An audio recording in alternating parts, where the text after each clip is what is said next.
मेरे ख्याल में पाकिस्तान की जब तारीख लिखी जाएगी तो उस तारीख के अंदर ये भी लिखा जाएगा कि जब एक साजिश के तहत रजीम चेंज ऑपरेशन किया गया पाकिस्तान में तो उसके बाद किस तरीके से पाकिस्तान का माशी कत्ल किया गया। ये सिर्फ कोई एक पहलू नहीं है मईशत का जिसके अंदर तबाही आई है, और एक बात जो अमूमी तौर पर कभी भी नहीं होती, वो एक बड़ी गैर मामूली बात है कि इस वक्त पाकिस्तान के जो 5 पुराने जो आखिरी वज़राए ख़जाना गुजरे में, उसमें से हफीज़ शेख साहब तो सियासी क्योंकि वो नहीं है, वो सियासत पे बात नहीं करते, बाकी चारों वज़राए ख़जाना की इस वक्त इस बात पर इत्तफाक है कि पाकिस्तान की मईशत इस वक्त तबाह बर्बाद हो गई है। डार साहब इस तबाही का इल्ज़ाम जो है वो मिफ्ता इस्माइल पर डालते हैं,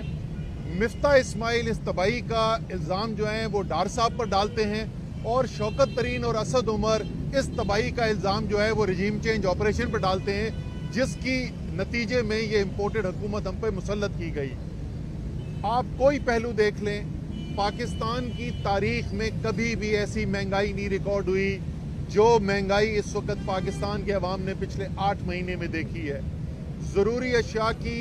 जो अफरात ज़र होती है, जो आज तक कभी 26-27% से ऊपर नहीं गई थी, वो 45% तक पहुंची और मुस्तकिल 30% से ज़्यादा वो चल रही है। उसके बाद अब जो सूरत हाल पैदा हो रही है वो बेरोज़गारी का एक ख़तरनाक तूफ़ान आना शुरू हो गया है। पाकिस्तान में जिस शोबे के अंदर सबसे ज़्यादा रोज़गार मिलता है लोगों को, वो ज़राअत है, और ज़राअत इस वक्त जिस ज़बू हाली का शिकार है, जिस तरीके से किसान इस वक्त मुश्किल के अंदर है, जिस तरीके से पाकिस्तान में यूरिया जो सबसे बड़ी खाद है उसी को अगर आप देख लें कि पिछले साल से कम हो गई है उसकी जो खपत है, यानी किसान खरीद नहीं सक रहा, और उसके नतीजे में फसलों के ऊपर जो असर आने वाला है वो इंतहाई ख़तरनाक है। कपास जो है वो तकरीबन इस वक्त कोई 50 से 60% पिछले साल से कम जो है वो पैदावार इस वक्त पहुंच रही है मिलों के अंदर, और सबसे ज़्यादा पाकिस्तान की ज़र मुबादला कमाने वाली फसल भी यही है। इसी तरीके से आप शहर के अंदर अगर आ जाएं तो सबसे ज़्यादा रोज़गार जो है वो कंस्ट्रक्शन से होता है। कंस्ट्रक्शन की इंडस्ट्री जो है उसका सबसे अच्छा जो एक चीज़ होती है मेट्रिक है, जिससे पता चलता है कि कंस्ट्रक्शन ऊपर जा रही है नीचे जा रही है, वो सीमेंट की सेल होती है। सीमेंट की सेल जो है वो 22% कम 23% कम हुई भी है पिछले साल से इस वक्त। पेट्रोलियम की मसनूआत जो हैं वो हर शोबा ज़िंदगी पर असरअंदाज होती हैं, वो ज़राअत पर भी, सनत पर भी, तजारत पर भी असरअंदाज होती हैं। 20% इस वक्त कमी हुई भी है पेट्रोलियम की मसनूआत की खपत के अंदर। इसी तरीके से आप अगर एतमाद देख लें कि बिजनेस की जो सरमायाकार हैं उनकी क्या सूरत हाल है, तो आज ही रिपोर्ट शाया हुई है कि जो बैरूनी सरमायाकार हैं पाकिस्तान में, उनका ओवरसीज़ चेंबर है, बैरूनी सरमायाकारों का यहाँ पर चेंबर है, तमाम दुनिया की कंपनीज उसका हिस्सा हैं, वो हर 6 माह के बाद सर्वे करते हैं कि बिजनेस का एतमाद इस वक्त ऊपर जा रहा है या नीचे जा रहा है। आखिरी सर्वे जो उन्होंने किया था आज से 6 महीने पहले, वो उस वक्त हुकूमत उसी वक्त बदली थी, उसी के अंदर फौरी तौर पे भी मनफी थोड़ा सा हुआ था, लेकिन फौरी तौर पे हुकूमत बदलने के बाद था, उस वक्त मस्बत 17% था ये बिजनेस के एतमाद का स्कोर इस बैरूनी सरमायाकारों की जो सर्वे होता है उसके मुताबिक। आज जो सर्वे शाया हुआ है उसके मुताबिक ये मस्बत 17 से गिर के -4 के ऊपर आ चुका है। जो आप पाकिस्तान के ज़राए मुबादला जो हैं उनको अगर आप देखें तो जिस ख़तरनाक तरीके से उनके अंदर कमी आ रही है, जिस दिन पेश हुई थी अदम एतमाद की तहरीक, ये साजिश के तहरीक तहत लाई हुई अदम एतमाद की तहरीक, वाज़े बैरूनी मुदाखलत जैसे कौमी सलामती कमेटी ने कहा, उसके बाद जो अदम एतमाद की तहरीक आई तो उस वक्त $16.4 अरब पाकिस्तान के ज़र मुबादला के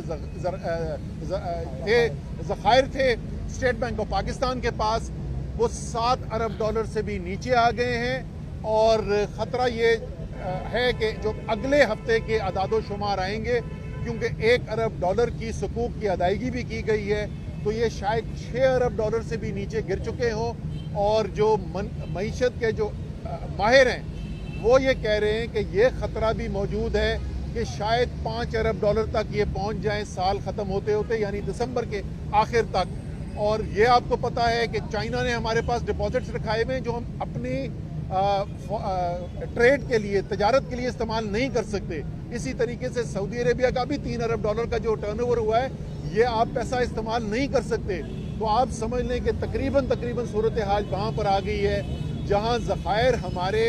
تجارت کے لیے جو ضروری اشیاء ہیں ان کی تجارت کے لیے بھی ختم ہوتے چلے جا رہے ہیں۔ اور یہی وجہ ہے کہ روزانہ آپ اگر پوچھیں کاروباری لوگوں سے تو سختیاں بڑھائی جا رہی ہیں، تجارت پہ قدغن لگائی جا رہی ہے، ایلسیاں کھل نہیں رہی ہیں۔ یہاں تک خطرناک بات آ گئی ہے کہ دوائیوں کی، ضروری دوائیوں کا خام مال جو ہے اس کی ایلسیز کو کھولنے کے اوپر بھی اب پابندی لگ رہی ہے۔ یہ ملک بالکل تباہی کے دانے پہ لے آیا گیا ہے، معاشی اس کا قتل کر دیا گیا ہے اس ملک کا، اور جو لوگ ذمہ دار ہیں انشاءاللہ تعالیٰ تاریخ ان کو معاف نہیں کرے گی۔ ابھی بھی اگر جو آگے فیصلہ کرنا ہے اس کے اندر مزید تاخیر کی گئی، پاکستان کو اس بحران سے نہ نکالا گیا، اس انتشار سے نہ نکالا گیا، پاکستان کو جو واحد حل ہے اس انتشار سے نکلنے کا، جو یہاں سے نکالنے کے لیے الیکشن نہ کرایا گیا، تو جو بھی یہ فیصلہ مزید دیر کر رہا ہے وہ قوم کے اوپر ظلم کر رہا ہے، وہ قوم کا مجرم ہے۔ اسی طریقے سے صوبوں کے ساتھ کیا کر رہے ہیں؟ اس وقت پنجاب کی حکومت کو 176 ارب روپے دینے ہیں وفاقی حکومت نے، وہ ان کو نہیں دیا جا رہا۔ 120 ارب روپے چھوٹا صوبہ خیبر پختونخوا جو ہے اس کا پیسہ نہیں دیا جا رہا۔ جو ہمارے زم اضلاع، ٹرائبل ایریاز جہاں اتنی مشکل سے اتنی قربانیاں دے کے ہماری فوجی شہید ہوئے، قربانیاں دی اور ہم اس سے نکلے ہیں دہشت گردی سے، ان کے پیسے جو ہیں وہ روک دیے گئے ہیں اور پچھلے کئی ماہ سے 1 روپیہ بھی ان کے لیے نہیں دیا جا رہا ہے۔ یعنی پاکستان کو ہر طریقے سے کمزور کرنے کی کوشش کی جا رہی ہے۔ ابھی فیصلہ ہوا ہے انشاءاللہ تعالی جمعے کے دن پنجاب حکومت،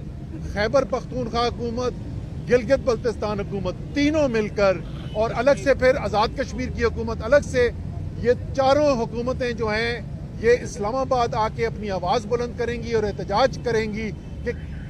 وفاقی حکومت کے فیصلوں کی وجہ سے ایک عام انسان کی زندگی جو ہے وہ جینا مشکل ہوتا چلا جا رہا ہے۔